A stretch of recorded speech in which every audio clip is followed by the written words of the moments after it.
नमः सिद्धेभ्यः।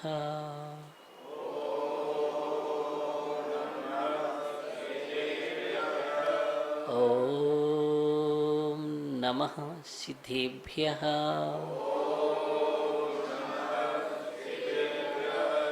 ॐ नमः सिद्धेभ्यः।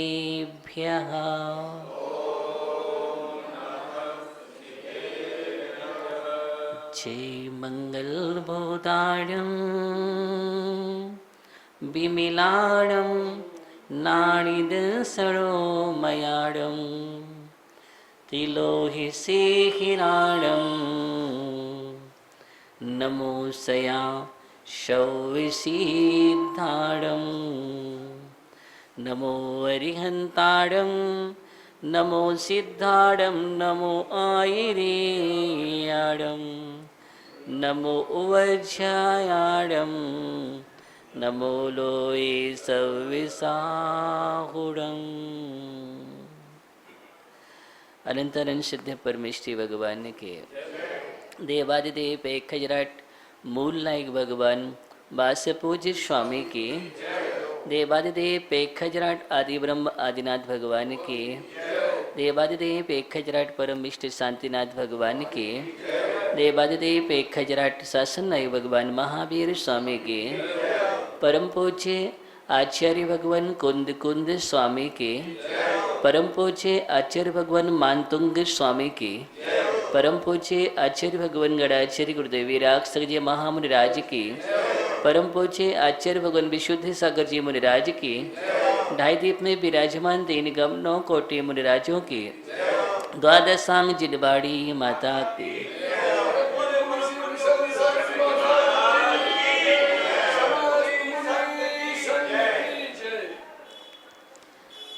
जयदो तीर्थ शास्त्रम जयवंत हो तीर्थंकर शासन श्रीमन संस्कृति तीर्थंकर की पावन पवित्र पीयूष देशना।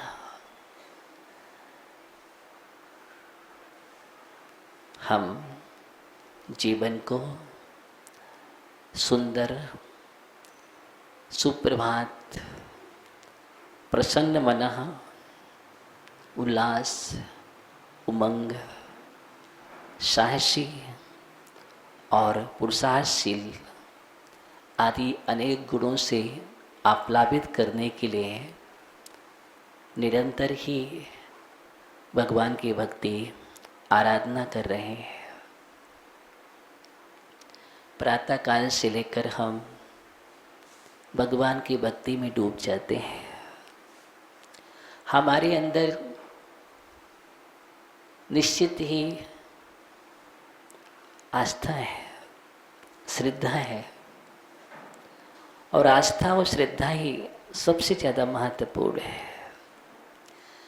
किसी भी सफलता का आयाम अगर है तो उसका नाम है आस्था की गहराई है। आस्था और श्रद्धा जितनी मजबूत होती है उतनी ही हमारे जीवन में उन्नति होती है।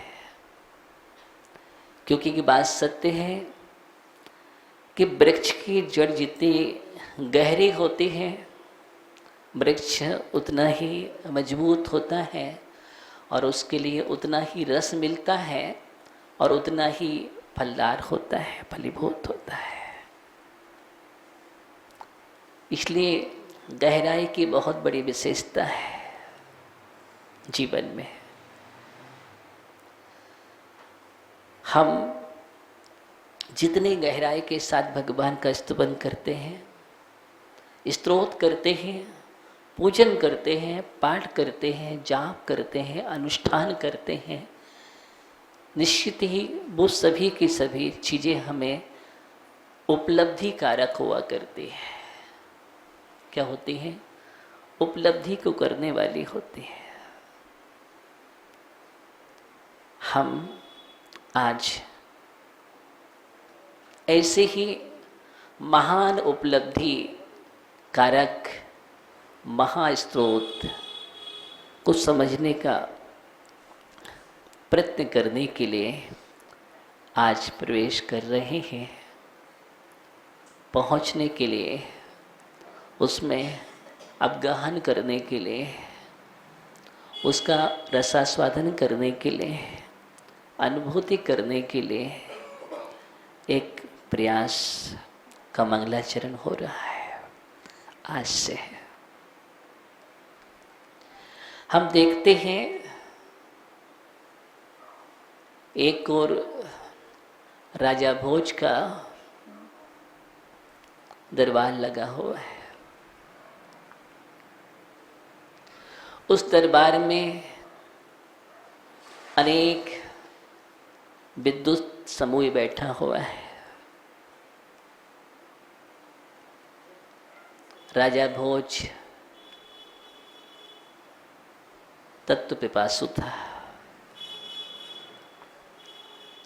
शिष्य थी, विद्या में रुचि रखने वाला, तत्व में रुचि रखने वाला वह सम्राट राजा भोज, जिसके दरबार में अनेक विद्युत रत्न विराजमान रहते थे और विद्युत रत्नों के बीच में वह सम्राट शोभायमान था।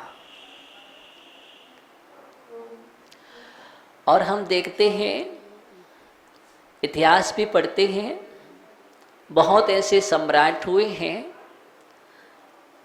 राजा हुए हैं, जिनके लिए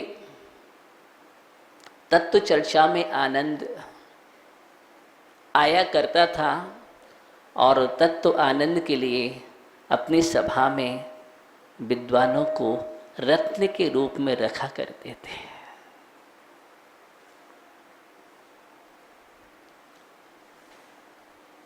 तत्व का आनंद ही अलग होता है।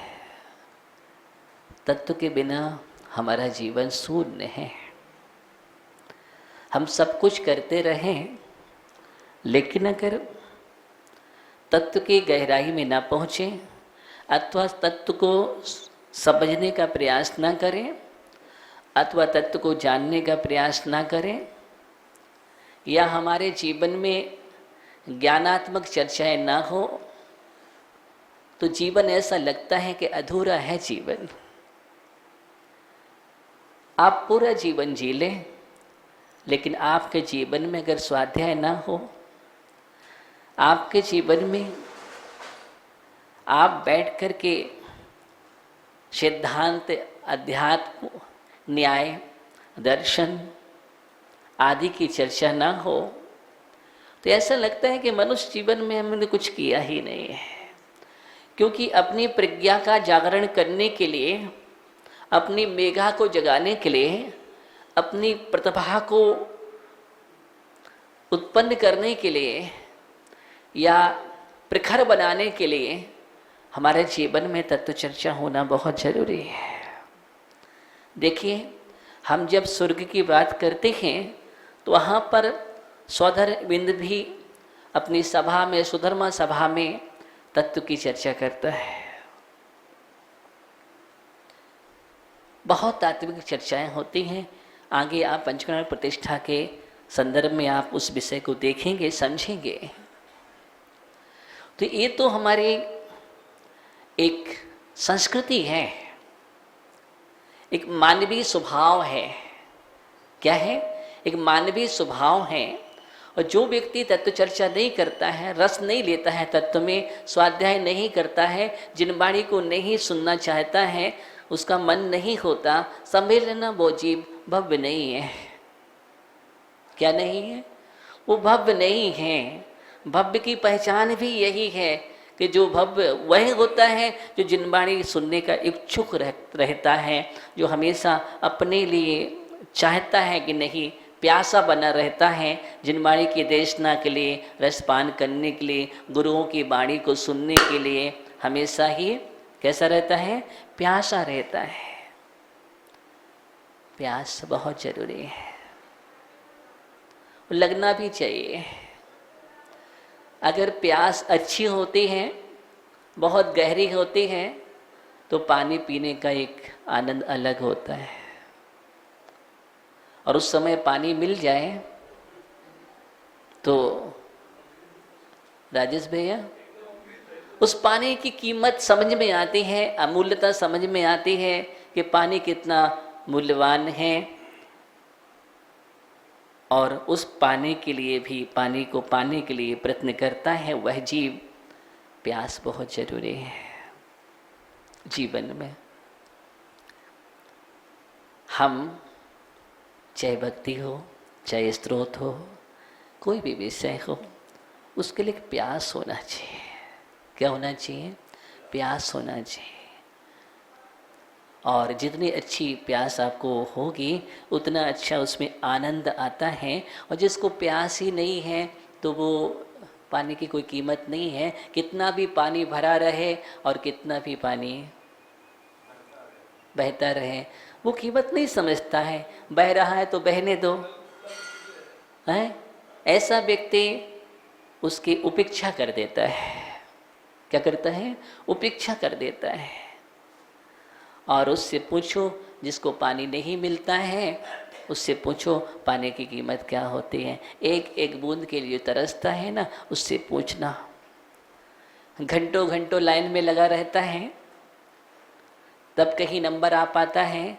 और एक बाल्टी पानी मिल गया तो वो प्रसन्न चित्त होकर के खुशी के साथ जाता है घर में, और कितने संभाल करके रखता है। और पानी का कैसे उपयोग करना है, जैसे तेल का उपयोग करता है ना, फिर वो वैसे पानी का उपयोग करता है। सुनील भैया,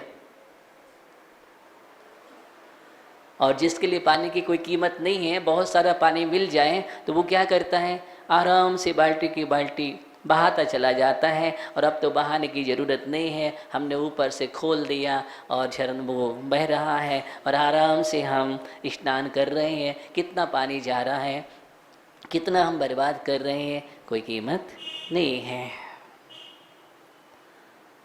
और जब पानी नहीं मिलता है तो हम तरसते हैं कि बारिश हो जाए, वृष्टि हो जाए। अब सूखा पड़ रहा है, अब ऐसा हो रहा है।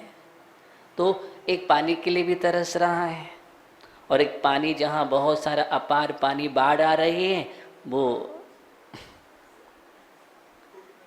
विचार करना ऐसा है। देखिए, कहने का मतलब वो तो एग्जाम्पल है। हम सिर्फ पानी की कीमत, एक प्यास हमें जीवन में होना चाहिए। ऐसे हम तत्व के प्रति, जिनवाणी के प्रति प्यास होना चाहिए। तो वो जिनवाणी के प्रति हमेशा ही प्यासा रहता था। कौन सम्राट था? राजा भोज की बात कर रहा हूँ। और अचानक एक दिन वहाँ का एक श्रेष्ठी उस सभा में उपस्थित होता है।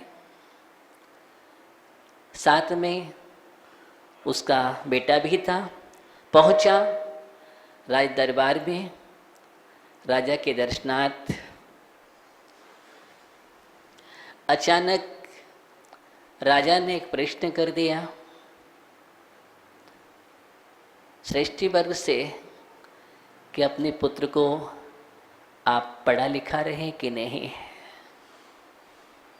अध्ययन हो रहा है कि नहीं हो रहा है। सेठ ने कहा, हाँ बेटे का अध्ययन चल रहा है और अभी अध्ययन प्रारंभ है। बेटे ने कुछ अच्छे श्लोक, छंद, कारकाएँ सुना दी। तो राजा को बहुत अच्छा लगा कि कारका ऐसी कारका थी जिसको सुनकर के राजा प्रसन्न हो गया। देखिए, हमें जब कोई ज्ञान की बातें मिलती हैं, तत्व की बात मिलती है, तो हमारे अंदर प्रसन्नता होनी ही चाहिए। बाकी चीज़ तो हमने, संसार की चीज़ें तो बहुत बार पाई हैं और हम पाते रहेंगे। वो सब भौतिक साधन को प्राप्त करना कोई बहुत बड़ी बात नहीं है। अगर सबसे बड़ी बात है तो आध्यात्मिकता को प्राप्त करना है। किसको? आध्यात्मिकता को प्राप्त करना सबसे ज़्यादा कठिन और दुर्लभ चीज़ अगर कोई है तो वो आध्यात्मिकता है। और आध्यात्मिक तत्व अगर मिल जाए जीवन में तो इससे बड़ी दुनिया में कोई संपत्ति नहीं है, कोई संपदा नहीं है।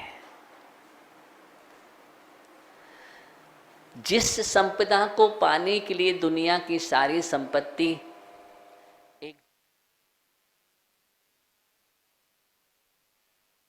कर रहा था आपसे, जिस संपदा को पाने के लिए दुनिया की सारी संपत्ति भी फीकी पड़ जाती है और दुनिया की सारी संपदा को छोड़ कर के चक्रवर्ती जैसे महासम्राट भी उसको एक क्षण में तिलांजलि दे करके आध्यात्मिकता को पाने के लिए चल देते हैं। किसके लिए? देखिए, जीवन में एक बात ध्यान रखना, अगर सबसे बहुमूल्य और अमूल्य संपदा अगर कोई है तो उस संपदा का नाम है आध्यात्मिकता। क्या है? आध्यात्मिकता ही सबसे बड़ी चीज़ है। जीवन का सबसे बड़ा सुकून अगर कोई है, सबसे बड़ी शांति अगर कोई है, सबसे बड़ी आनंद अगर कोई है, सबसे बड़ा खजाना अगर कोई है तो उसका नाम है अध्यात्म। जिस अध्यात्म विद्या को पाने के लिए सभी प्रयत्न करते हैं, साधनाएं करते हैं, त्याग और तपस्या करते हैं, किसको पाने के लिए करते हैं? अध्यात्म को पाने के लिए। देखो, शांति का जीवन भी अध्यात्म। अध्यात्म का मतलब क्या है? आप यहाँ पर बैठे हुए हैं, ये शांति से श्रवण कर रहे हैं, ये भी अध्यात्म है, ये अध्यात्म है। शांति से जिनवाणी के रस का पान करना ये अध्यात्म है, और उस रस में डूब जाना अध्यात्म को पा लेना है। तो हम राजा भोज की बात कर रहे थे कि राजा भोज उस बालक के कारकों को सुनकर के बहुत प्रसन्न हुआ, और राजा भोज ने कहा कि अध्ययन कहाँ से किया है? तो सृष्टि ने कहा, किस नगर में? जैन कवि धनंजय। कौन? जैन कवि सरस्वती पुत्र धनंजय कवि है, और ये धनंजय कवि के द्वारा लिखी हुई नाममाला है। नाममाला का अध्ययन चल रहा है और ये उसी की कारकाएँ हैं। उस नाममाला ग्रंथ को सुनकर के, उस कृति को सुनकर के राजा भोज को बड़ा आश्चर्य हुआ, क्योंकि राजा भोज ने अभी तक उस कृति का नाम नहीं सुना था, और ये भी मालूम नहीं था कि मेरे नगर में ही इतना अच्छा विद्वान सरस्वती पुत्र धनंजय जैसा कोई कवि यहाँ पर रहता है। राजा को बहुत खुशी हुई, हर्षित हो गया, क्या हमारे नगर में भी एक ऐसा विद्युत रत्न है जिसको मैं अभी तक हमारे लिए अश्रुत रहा है। अश्रुत मतलब जिसको मैंने सुना ही नहीं है, और जिसकी कृति भी अपने आप में एक अपूर्व है, जिसको हमने पहले कभी सुना नहीं है। ये अश्रुत और अपूर्व कृति धनंजय कवि के द्वारा जैसे ही ये बात को सुना, तो सुन करके आदेश दिया गया और दूत को भेज करके कि राज दरबार में धनंजय कवि को लाया जाए, ऐसे विद्वान का हम भी सम्मान करना चाहते हैं। ये बात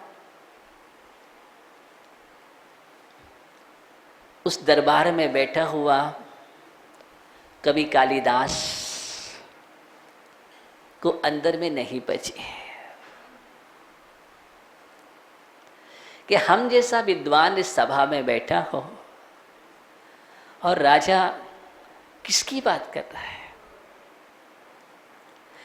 क्योंकि कवि कालिदास के लिए विद्वत्ता का बहुत गुमान था, अपने पांडित्य का, कवित्व का बहुत ज़्यादा अहम था, और कवि कालिदास यही सोचता था कि मेरे इस समय मेरे समान कोई इस धरती पर कोई कवि नहीं है, कोई इस प्रकार का विद्वान भी नहीं है। इस प्रकार की सोच से मस्तिष्क भरा हुआ था और दिल और दिमाग में एक ही बात थी। और कभी कभी विद्वत्ता का अहंकार भी अच्छा नहीं होता है। देखिए, ज्ञान को प्राप्त करना, निरंतर करना, प्यासे रहना, पाना बहुत अच्छी बात है, लेकिन उसमें अहम आना बहुत बुरी बात है। ज्ञान उसका नाम है जो हमारे जीवन में विशुद्धि लाता है। क्या लाता है? विशुद्धि लाता है, हमारे अंदर में पवित्रता लाता है, हमारे अंदर में विनम्रता लाता है, हमारे अंदर में औरों के प्रति सम्मान की, बहुमान की वृत्ति अथवा भाव से हमें भर देता है। इस प्रकार के भावों का सृजन करता है, उसका नाम ज्ञान है। क्योंकि जैसे जैसे वृक्ष में फल लगते हैं तो वो फलदार वृक्ष अकड़ता नहीं है, झुकता है। जितने वृक्ष में फल लगते जाएंगे उतना ही वह नम्रीभूत होगा, उतना ही झुकता चला जाएगा, और जितने जो फलदार वृक्ष नहीं होगा वो उतना ही, आप समझ रहे हैं।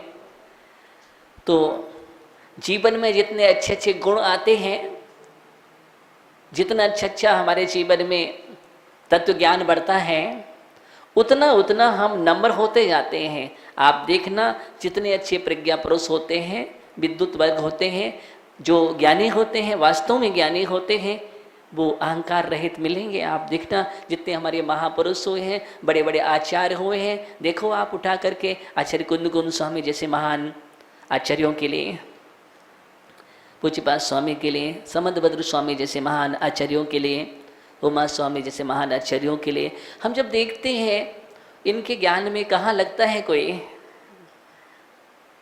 कहाँ लगता है कोई, लेकिन इनका ज्ञान जो था एकदम नम्र। ग्रंथ को लिखने के बाद इतने बड़े बड़े ग्रंथ लिख देते हैं, और उसके बाद क्या लिखते हैं मालूम है? याद है? कभी आप देखना,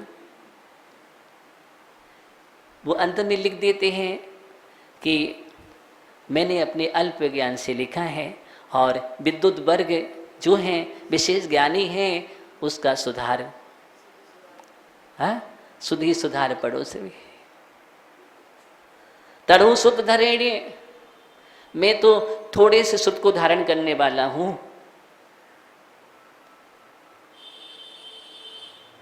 लेकिन जो विशेष जन है, अगर इसमें कोई त्रुटि हो तो उसको सुधार करके, ये बड़े बड़े विद्वानों की बात है। और आचार्य कुंद स्वामी को जो हम बात करते हैं तो वहाँ का लिखते हैं कि मैंने प्रयास किया है, आगम प्रमाण दे रहा हूँ, फिर भी अगर इसमें चूक हो जाए तो समय सार में लिखा है, चुक्केज छलम न घेतव्यम। क्या लिखा है? चुक्केज छलम न घेतव्यम। अगर चूक हो जाए तो इसको छल ग्रहण मत कर लेना। क्या कुंद स्वामी लिख रहे हैं? यदि दायज पमाणम, मैं आत्मा के विषय में प्रमाण देकर के चर्चा कर रहा हूँ, अनुभव की बात कर रहा हूँ, गुरुओं से मिला वह कह रहा हूँ, और जो तीर्थंकर की देशना है वह कह रहा हूँ, फिर भी अगर कहने में, लिखने में चूक हो जाए तो उसको छल ग्रहण मत करना। ये है सही विद्वत्ता की पहचान है, जो अहम से रहित होता है। लेकिन उस समय उस सभा में उसके लिए इस बात का तो गुमान था कि मेरे समान कोई विद्वान नहीं है, और जब राजा प्रशंसा कर रहा था तो वो प्रशंसा सहन नहीं हो रही थी। आज समझ सकते हैं, किसी की प्रशंसा अगर मुझे सहन नहीं हो रही है तो समझ लेना कि बस इसी का नाम मान कसाय है। अगर मान कसाय की पहचान करना है, अहंकार की, घमंड की पहचान करना है मुझे, और समझना है कि अभी हमारा ज्ञान भी शुद्ध नहीं है। कब? जब आप किसी की अच्छी प्रशंसा कर रहे हो और वो प्रशंसा सहन नहीं हो रही हो, और अंदर ही अंदर में आपको कैसा लग रहा है कि देखो कैसे प्रशंसा करे चले जा रहे हैं, वो ऐसा व्यक्ति है, वैसा व्यक्ति है। देखना, एक तो प्रशंसा भी सहन नहीं होती है और अंदर से हमारे अंदर दुर्गंध भी निकलती है। आप समझ रहे ना बात के लिए? प्रशंसा सहन नहीं होती है, लेकिन दुर्गंध भी साथ में फूटने लगती है कि ऐसा वैसा व्यक्ति की प्रशंसा कर रहे हैं। हम जानते हैं वो कितने पानी में है, कैसा है, हमें पता है, हम देखते हैं, फिर भी लगे जा रहे हैं उसकी प्रशंसा करने के लिए। कौन? ये अंदर से हमारे अंदर गंदगी भी निकलने लगती है, बुराइयां भी निकलने लगती है। एक तो सहन नहीं होती और दूसरी बुराइयां भी हम शुरू कर देते हैं। यानी अपराध की श्रेणियों में निरंतर हम बढ़ते चले जाते हैं, कर्म बंध निरंतर होता चला जाता है। इसलिए बात को हमें अपने जीवन में भी सीखना चाहिए कि देखो, सामने अगर किसी की प्रशंसा है, वो कर रहा है तो अच्छी बात है, अच्छी बात है, अच्छाइयाँ हैं कहीं ना कहीं, तभी तो उसकी प्रशंसा की जाती है। और प्रशंसा जो कर रहा है उसकी दृष्टि में अच्छाइयाँ दिख रही हैं, उसकी दृष्टि भी अच्छी है। क्या है? उसकी दृष्टि अच्छी है और हमें अच्छाइयाँ नजर नहीं आ रही है। इसका मतलब हमारी दृष्टि हंस की दृष्टि नहीं है, हमारी दृष्टि तो गिद्ध की है। किसकी है? हंस की दृष्टि नहीं है। अगर हंस की दृष्टि होती तो हम मोती देखते कि मोती कहाँ पर है। क्या देखते? जय कुमार जी हैं, वो हंस दृष्टि वाला मोतियों को देखता है। क्या देखता है? जहां मोती मोती ही दिखते हैं, देखो यहाँ पर कितना अच्छा मोती है, धन्य है, ऐसी दृष्टि वाला। और जिसकी गिद्ध दृष्टि होती है वो क्या देखता है सज्जन भैया? उसको क्या दिखाई देता है? वो यही देखेगा कि कहाँ पर बुराई है, कहाँ पर। आकाश में भी उड़ता है ना, तो उसके लिए ये दिखता है कि कहीं पर मांस का टुकड़ा तो नहीं पड़ा हुआ है। कौन देखता है? गिद्ध। आकाश में उड़कर के भी चील की दृष्टि हमेशा मांस के टुकड़े पर रहते हैं और हंस की दृष्टि हमेशा मोतियों पर रहते हैं। क्या देखना है मुझे, क्या नहीं है? मुझे मोती के मांस, हंसा मोती चुने। जो हंस होता है ना सुमंत भैया, वह मोतियों को चुनता है। किसको चुनता है? और मोतियों को चुनने वाला ही हंस परमहंस होता है। उसका नाम ही सम्यक दृष्टि है, ज्ञानी है, उसका नाम है। ये महान लोगों की बात कर रहा हूँ और ऐसी आत्मा ही महानता की श्रेणी में आती है, उनका नाम भी होता है अशोक भैया ज्ञानी। तो इस प्रकार की दृष्टि तो हमारे अंदर ये बात आना चाहिए कि हम जब जब भी अगर किसी की प्रशंसा हो रही है तो मुझे उस प्रशंसा में सम्मिलित हो जाना चाहिए। क्या हो जाना चाहिए पदम भैया? यानी मुझे उस प्रशंसा में सम्मिलित हो जाना चाहिए। और हमारी जब प्रशंसा हो रही है तो फिर हमें उस प्रशंसा से दूर हो जाना चाहिए। क्या हो जाना चाहिए? अपनी प्रशंसा से हमें दूर हो जाना चाहिए और दूसरों की प्रशंसा में हमें शामिल हो जाना चाहिए। ये सबसे बड़ी अच्छाई है, ये अच्छाई बतला रहा हूँ। उससे क्या होगा? उच्च गोत्र का आश्रय होता है। और अगर उल्टा हो जाएगा तो वो नीच गोत्र का कारण बन जाता है। किसका कारण बन जाता है? नीच गोत्र का कारण बन जाता है। और अभिमान से ज्ञान परिष्कृत नहीं होता है, अभिमान से ज्ञान अशुद्ध हो जाता है, विकृत होता है, वो हमें नीचे ले जाता है, क्षोभसमहीन भी होता है। अभिमान अगर ज्ञान के साथ जुड़ जाता है तो ही मान हो जाता है। क्या होता है? ही मान होता है, वर्धमान नहीं होता। और हम तो वर्धमान के शासन में रहते हैं, तो मुझे ही मान थोड़ी करना है, मुझे तो ज्ञानी है। सुमित भैया, मुझे वर्धमान करना है, वर्धमान करना है। तो धनंजय कवि को बुलाया गया और धनंजय संबी विनय के साथ राज दरबार में उपस्थित हुए। राजा भोज ने जब धनंजय कवि से चर्चा की तो उन्होंने कहा कि हाँ, नाम माला है कि वो कारकाई थी जो बालक सुना रहा था, और नाम माला कृति को ही मैंने सृजन किया है। अद्भुत नाम माला कृति की चर्चा जैसे ही सुनी, कवि कालिदास से रहा नहीं गया और कवि कालिदास ने कह दिया कि नाम माला ये कुछ स्वतंत्र नहीं है, ये मेरे द्वारा लिखी हुई नाम मंजरी है। क्या है? ये मेरे द्वारा लिखी हुई नाम मंजरी है और ये नाम मंजरी को चुरा करके ये नाम माला बनाई गई है। धनंजय कवि ने कहा कि नहीं नहीं, ये नाम मंजरी नहीं, नाम माला तो पहले ही लिख गई थी, इनको पता ही नहीं था। ये नाम मंजरी तो बाद की कृति है, नाम माला पहले ही लिखी हुई है। और जब ये चर्चाएं प्रारंभ हुई तो यहाँ से चर्चाएं निरंतर बढ़ती चली जाती है और रहा नहीं गया। तो इसने में राजा के अंदर, राज दरबार में कवि कालिदास कहता है कि देखो इनके पास ज्ञान कहाँ से आएगा, ये संस्कृत जैसे महान भाषा पर तो हम लोगों की ही पकड़ है और ये बनिया का काम नहीं है। इसका और ये बनिया बुद्धि के अंदर इतना ज्ञान कहाँ से हो सकता है कि इतनी बड़ी बड़ी कारकाएँ लिख लें, लेखन कर लें। ये सारा अधिकार तो हम लोगों का है। किसका है? ये हम लोगों का ही अधिकार है। ये तो ब्राह्मण को ही ऐसी संपत्ति मिली है। इस प्रकार का ये गुरूर क्या हुआ, इस प्रकार का एक गुरूर प्रस्तुत किया गया। और इनके लिए क्या, अभी मैंने देखा कुछ समय पहले एक नग्न साधु के पास ये अध्ययन कर रहे थे और वहाँ पर मैंने बैठे देखा है और देख लिया हमने, न इनके पास ज्ञान है न इनके साधुओं के पास ज्ञान है। कौन कह रहा है? ये कवि कालिदास ने बात रखी और जब इस प्रकार की बात रखी तो धनंजय कवि से नहीं रहा गया, ये तो मेरे गुरुओं का अपमान कर रहा है।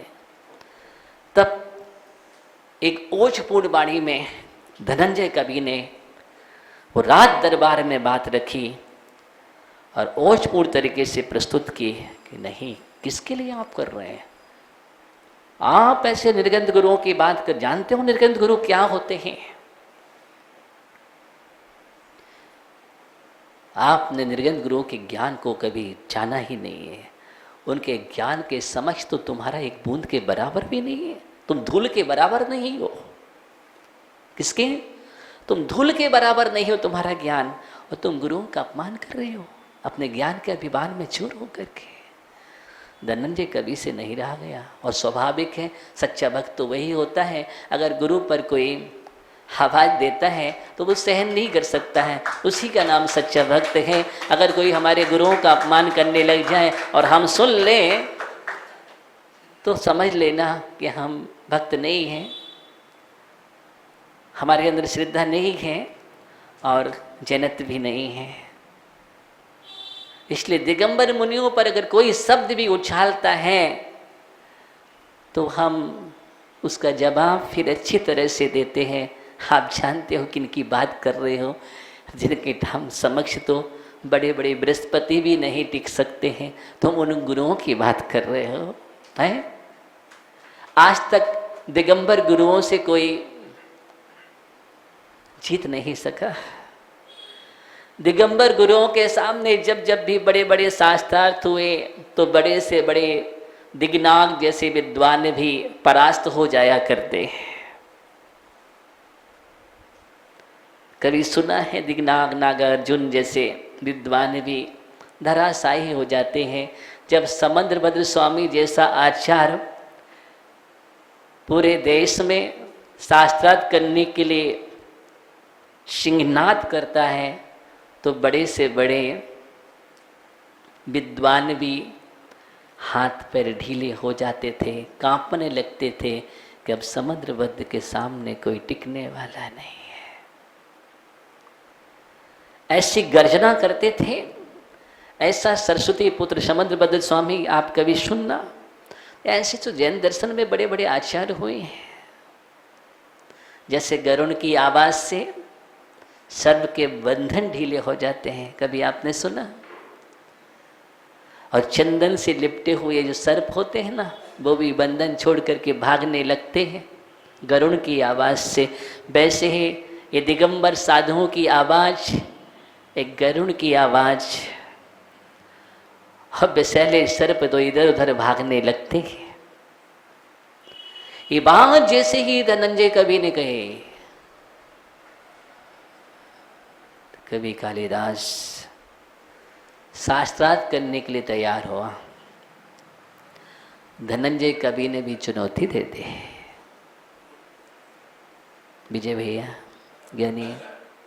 और जैसे ही शास्त्रार्थ राज दरबार में प्रारंभ होता है और कभी कालिदास हारने की कगार पर पहुंचता है तो उसने अपनी पैतरा बदलने की तत्काल उसने बदल दिया कि नहीं नहीं, राजा से कहा कि मैं ऐसे किससे हमारा शास्त्रार्थ करा रहे आप, किनसे करा रहे शास्त्रार्थ? मैं आपकी सभा का बहुमूल्य रत्न हूं क्या? मैं आपकी सभा का ऐसा विद्युत रत्न हूं, वो भी आप शास्त्रार्थ करा रहे तो किनसे? आपको शास्त्रार्थ कराना है तो इनके गुरु से कराइए, मैं इनके गुरु से शास्त्रार्थ करूंगा, मैं गुरु को परास्त करूंगा। ये तो वैसे ही परास्त हो जाएगा। देखिए फिर अभिमान बोल पड़ा, एक भक्त से तुम परास्त होने लगे। किससे? एक भक्त से परास्त होने लगे। ध्यान रखना, जैन दर्शन का सच्चा भक्त में बहुत बड़ी ताकत होती है, उससे भी किसी की ताकत नहीं लोहा लेने की। अगर सच्चा भक्त है और जिसने स्वाध्याय किया है जैन दर्शन का, तो दुनिया में ऐसी कोई शक्ति नहीं है इसको परास्त कर सके। ये बात हमें ध्यान में रखना चाहिए। गुरु को बुलाया जाए। राजा ने जहाँ मानतुंग स्वामी अपनी साधना कर रहे थे उनके पास दूध भेज दिए लाने के लिए। वो दूध अभी विनय के साथ नम्रीभूत होकर के गए हैं और राजाज्ञा सुना थी मानतुंग स्वामी के लिए, और मानतुंग स्वामी ने उसका कोई उत्तर नहीं दिया। वापिस चले आते हैं, फिर से बुलाने के लिए भेजा गया। उसके बाद मानतुंग स्वामी ने कहा, देखो हमें न राज से मतलब है, न राजा से, न राज दरबार से, हम इन सबसे दूर हो चुके हैं और एक दिगंबर साधु पर राजाज्ञा नहीं होते हैं। क्या?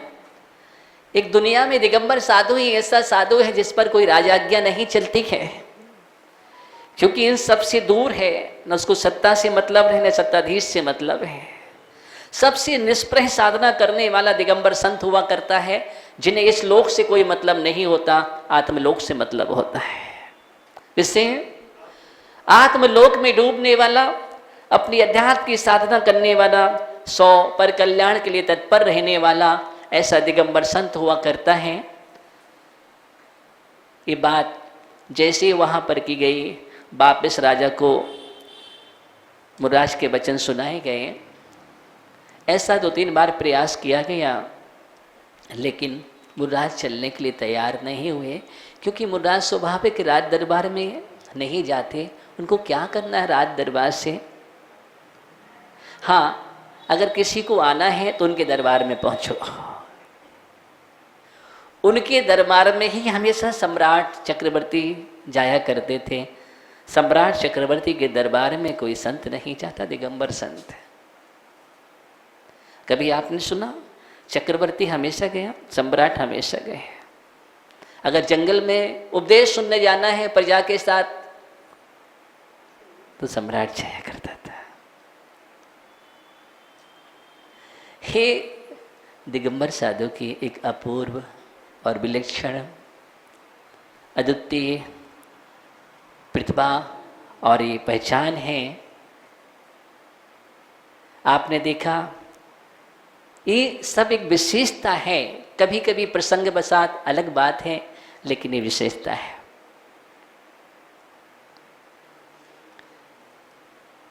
क्योंकि आपके अंदर वर्तमान दृष्टि से कहीं नहीं कहीं प्रसन्न आ सकता है। आप सोचेंगे कि हाँ, कभी कभी कोई एक संसद में भी संबोधन करने पहुंच गए और विधानसभा में भी संबोधन करने पहुंच गए, तो एक वो विशेष प्रसंग वाली बात है, लेकिन मुख्यता जो है उसकी बात मैं कर रहा हूँ। तो अभी हम अर्पित की बात कर रहे हैं, अनर्पित की बात नहीं कर रहे हैं। और ये जब बार बार भेजने के बाद मानतुंग स्वामी नहीं आए, नहीं पहुँचे, तो राजा को कुछ क्रोध आ गया। क्या हो गया? राजा को क्रोध आ गया और राजा ने क्रोध में आदेश कर दिया कि कैसे भी बने मानतुंग स्वामी के लिए राज दरबार में उपस्थित किया जाए, कैसे भी बने। और कभी कभी एक कोप अच्छा नहीं होता। राजा का क्रोध भी कभी कभी अकारकारी हो जाता है, नुकसानदायक हो जाता है। इसलिए क्रोध तो कहीं भी अच्छा है ही नहीं। और राजा का क्रोध भूल गया कि मैं किसको बंदी बना करके लाना चाहता हूँ, किसको मैंने आज्ञा दे दी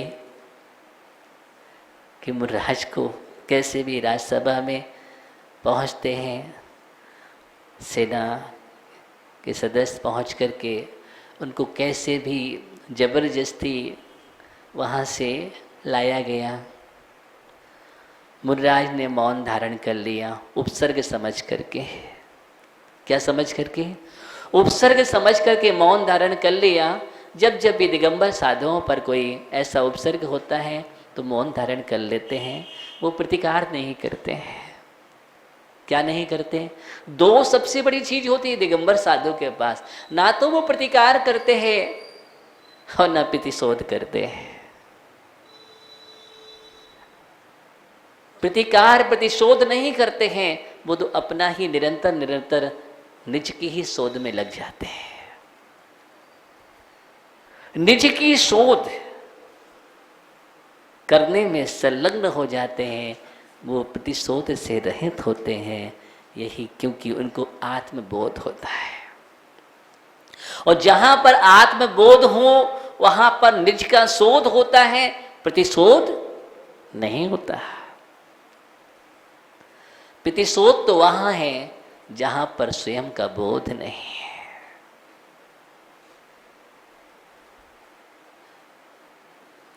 मौन लेकर के राज दरबार में खड़े हुए हैं।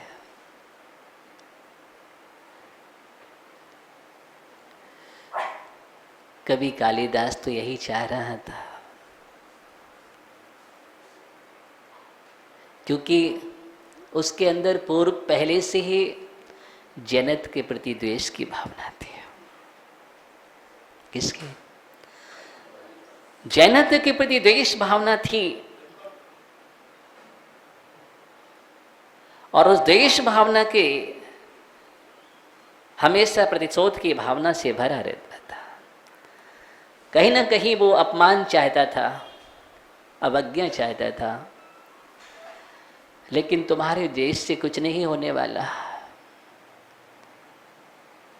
जो सत्य है वो सत्य ही रहेगा, जो सच है वो सच ही होता है। वहाँ निर्मल साधना के धनी मुर्राज से जब शास्त्रार्थ की बात कही गई तो मुर्राज तो उपसर्ग समझ कर के मौन साधना में लीन हो गए। राजा भोज ने कहा कि हे मुनि, आप बोलिए, लेकिन मौन धारण है तो कैसे बोलेंगे? तब कवि कालिदास ने कहा कि देखो, इनके पास कोई ज्ञान नहीं है, इनको कुछ नहीं आता, इसलिए इन्होंने सोचा कि हम परास्त हो जाएंगे तो मौन लेकर के बैठ गए। मौन लेकर के बैठ गए।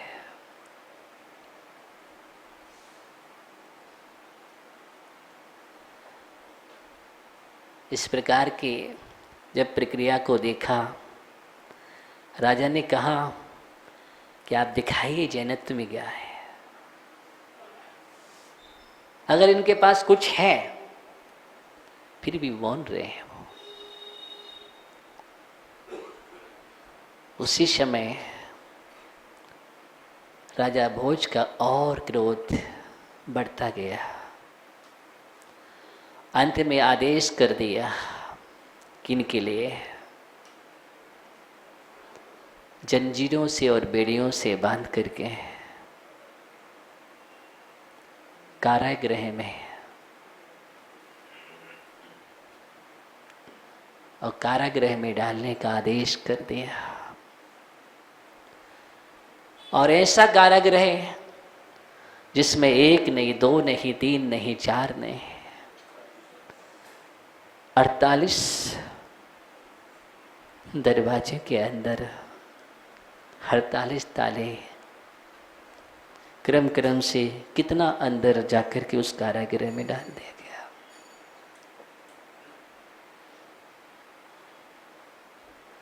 है? कभी कालिदास सोच रहा था कि अब देखता हूँ क्या है इनके पास, क्या है, कुछ भी नहीं है।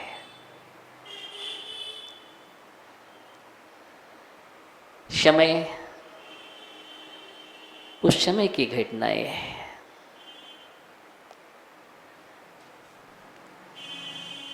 ईसा के 11वीं शताब्दी की चर्चा है। उस समय मानतुंग स्वामी के अंदर ये भाव नहीं थे कि ताले टूटे, बेड़ियां टूटे। वो तो अपने अंदर की गहराई में डूब जाते हैं। और साधक, आत्म आराधक, परमात्मा का आराधक, इष्ट आराधक हुआ करता है।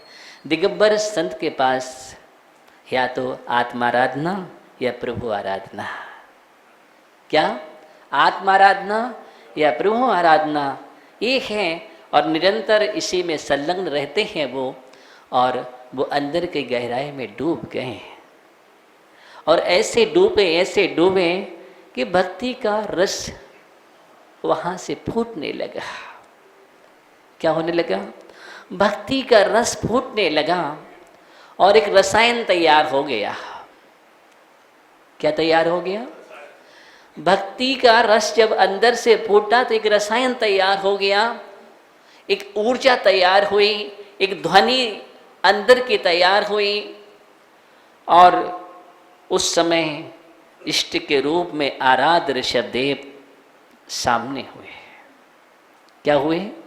ऋषभदेव प्रथम तीर्थंकर आदिनाथ भगवान सामने, और सामने आकर के वहाँ पर मानतुंग स्वामी आदिनाथ भगवान को देख रहे हैं और अंदर से भक्ति के उद्गार फूट रहे हैं। कोई प्रयोजन नहीं था, आंतरिक प्रयोजन था। क्या था? एक आंतरिक प्रयोजन था। और धीरे धीरे उस आंतरिक प्रयोजन का अर्थ ये हुआ, जैसे ही अंदर अंदर डूबते चले गए, वहाँ पर अंदर में ऐसा रसायन तैयार हुआ, ऐसे तरंगे तैयार हुई। उस तरंगों के माध्यम से वो इतनी पावरफुल थी कि वहाँ पर उन तरंगों ने, उस शक्तियों ने बेड़ियों को तोड़ दिया, जंजीरों को खोल दिया। दरवाजे खुलते चले गए, ताले टूटते चले गए, और मानतुंग स्वामी 48 दरवाजे के बाहर विराजमान में।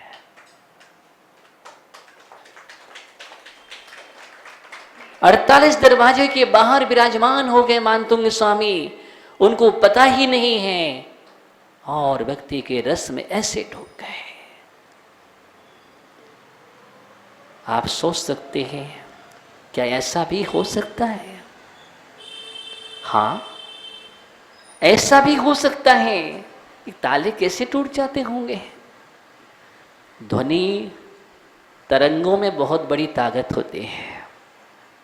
क्या होती है? जब ध्वनि पराध्वनि का रूप ले लेती है। किसका? ध्वनि जब पराध्वनि का रूप धारण कर लेती है तो उसके परमाणुओं में इतनी ताकत होती है कि बड़े से बड़े वज्र से वज्र में भी छेद करने की ताकत हो जाती है उस तरंगों में। आज भी आविष्कार, इतने तरंगों के आविष्कार है, तरंगों के वो आविष्कार है कि बड़े से बड़े उस चीज में छेद कर देते हैं। आप सोचेंगे छेद कहाँ से हो गया है? ये ऊर्जा शक्ति है। क्या है? ये भक्ति की ऊर्जा है। ये भक्ति की ऊर्जा जब इतनी ऊर्जा मान हो जाती है और वो परा हो जाती है तो उसमें चमत्कार हो जाता है। क्या होता है? चमत्कार हो जाता है, अतिशय हो जाते हैं। और यही अतिशय और चमत्कार का कारण बनते हैं। एक भक्त जब भक्ति की गहराई में डूब जाता है, वहां पर जैसे ही सुना तो उनके लिए कहते हैं कि पुनः बंद कर दिया, और उस भक्ति के प्रभाव से फिर से वो बाहर दिखे। ऐसा अनेकों बार हुआ है। सम्राट को मालूम चलता है, सम्राट दौड़ा दौड़ा आता है, दौड़ करके आता है और देखा उस अद्भुत दृश्य को। फिर से सम्राट ने सामने कैद करा दिया और भक्ति की तरंगों ने फिर वापस कर दिया। उस हलचल को, उस अस्य को देख करके, चमत्कार को देख कर कभी कालिदास से नहीं रह गया। और कभी कालिदास ने एक काम और किया। इतना सब कुछ देखने के बाद भी कभी कालिदास से नहीं रह गया। उसने काल का स्त्रोत पढ़ना शुरू किया। कौन सा? काल का स्त्रोत पढ़ना शुरू किया और उसने काल का देवी प्रकट हो गई। कौन सी? काल का देवी प्रकट हो गई। और काल का देवी वो मुर्राज पर उपसर्ग करने के लिए प्रकट हुई। किसके लिए? उपसर्ग करने के लिए प्रकट हुई। और उधर जैसे उपसर्ग करने के लिए काल का प्रकट हुई और वहां पर जैन शासन की अधिष्ठात्री चक्रेश्वरी देवी स्वयं प्रकट हो गई। और कालका का काला रूप और या चक्रेश्वरी देवी का दिव्य रूप। किसका? दिव्य रूप। और चक्रेश्वरी देवी ने कालका को बहु फटकार लगाए। कालका तो कालका, तू जैसी काली है तेरे परिणाम भी काले हैं। क्या बोलना? तू जैसी काली है तेरे परिणाम भी काले। तू दिगंबर मुन्ने पर उत्सर्ग करेगी। किस पर? दिगंबर धरती के देवता, जिनके लिए दुनिया की सारी शक्ति जिनके चरणों में नतमस्तक रहती है।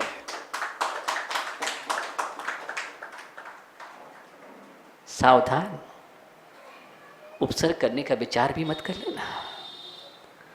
और चक्रेश्वरी देवी पावरफुल थी, बहुत पावरफुल। उसके सामने काल का धूम लगा के भाग जाती है। और उस समय कवि कालिदास एकदम हक्का बक्का रह गया। ऐसा परास्त हुआ, अंत में जैन दर्शन का जय घोष, पूरे राज्य में जैन दर्शन का जय घोष हो गया। एक मां जैन शासन जयवंत हो, जय तु जिन शासन। राजा भोज भी जिन शासन का अनुयायी और सभी के लिए जिन शासन की प्रेरणा। किसकी? जिन शासन की प्रेरणा। उस समय जो मुर्राज के मुखार बिन से आदिनाथ भगवान के प्रति आस्था की गहराई में डूब करके अंदर के भक्ति का रसायन फूटा था। किसका? और वो शब्द वर्णाएं बाहर में जो प्रस्फुट होकर के भक्ति के रूप में तैयार हुई थी, एक एक छंद बनता चला गया और एक एक ताले टूटते चले गए थे। उस स्तोत्र का नाम भक्तावर महास्तोत्र। वह स्तोत्र आज जो पूरे विश्व में सर्वख्याति प्राप्त है। आज सबसे ज्यादा पढ़ा जाने वाला अगर कोई स्तोत्र है तो उस स्तोत्र का नाम भक्तामर स्तोत्र है। आज सबसे ज्यादा चर्चित प्रसिद्धि को प्राप्त हुआ, सबसे ज्यादा शोध हो रहा है और सबसे ज्यादा पद्यानुवाद हुए हैं, तो उस स्तोत्र का नाम भक्तामर महास्तोत्र है। जबकि उसके पहले और भी स्तोत्र लिखे गए हैं, प्रथम स्तोत्र नहीं है। उसके पहले महान स्त्रोत लिखने वाले समंतभद्र स्वामी स्वयं, जिन्होंने स्वयंभू स्त्रोत लिखा है। क्या लिखा है? स्वयंभू स्त्रोत लिखा है। उसका भी एक दिव्य अतिशय अलग है। उसका दिव्य अतिशय अलग है, जो साक्षात चंद्रप्रभु भगवान प्रकट हुए थे। वो स्वयंभू जहां पर 24 तीर्थंकरों की वंदना की गई है, लेकिन यहाँ भक्तामृत स्त्रोत की हम चर्चा कर रहे हैं। एक ऐसा स्त्रोत है जो अपने आप में यंत्र भी है, अपने आप में मंत्र भी है, और अपने आप में एक तंत्र भी है, अपने आप में एक विद्या है, अपने आप में शक्तियों का भंडार है। क्या है? इस शक्तियों का भंडार है। उस स्त्रोत का नाम भक्तामर स्त्रोत है। भक्तामर स्त्रोत है। उस स्त्रोत की चर्चा हम प्रारंभ करने जा रहे हैं। जिस स्त्रोत से 48 ताले टूटे हैं, लेकिन हम अध्यात्म की दृष्टि से अपने 148 ताले तोड़ेंगे। कितने? वहां तो 48 ताले टूटे हैं, लेकिन उस स्त्रोत में तो वो क्षमता है 48 क्या 148 तालों को तोड़ने की क्षमता रखने वाला वह स्त्रोत है, जिसमें प्रत्येक पंक्ति में कितने?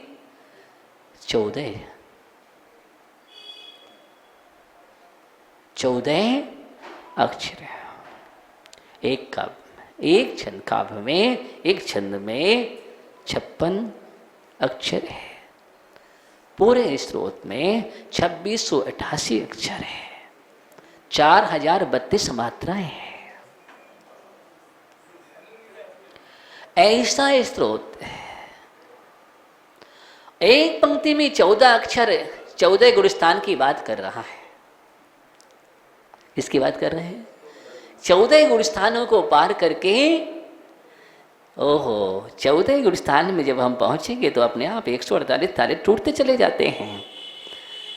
तो 48 काव्य का समायोजन 14 अक्षर, एक छंद, और ऐसा छंद बसंत का छंद है। यह बसंत का छंद है, मनोहारी छंदों से समन्वित है, अपने आप में ऐसी शक्तियों से भरा हुआ। सिर्फ आज हमें इतना ही आपसे कहना है, हम ऐसे स्त्रोत को पढ़ेंगे, सुनेंगे, डूबेंगे। डूबेंगे नहीं, समझ रहे? भक्ति की गहराई में डूबेंगे, ताकि हम संसार में ना डूबे। किस में ना डूबे भागचंद जी? भक्ति की गहराई में डूबने वाला कभी संसार में नहीं डूबता है, वो संसार से पार होता है। अरे भक्ति तो उसका नाम है जो संसार से पार लगाती है। क्या लगाती है?